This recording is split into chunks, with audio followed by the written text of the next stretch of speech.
बघू शकता मित्रांनो, आमच्या मंठा तालुक्यामधील लिंबेवाडगाव गावामध्ये किती पाण्याचा रौद्र चालू आहे. तर हे एवढं पाणी वाढत आहे की सांगू शकत नाही. आणि असंच जर पाणी 2-3 दिवस जर चालू राहिलं तर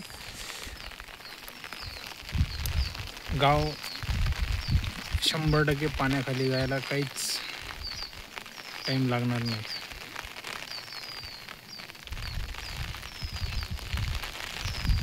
त्यामुळे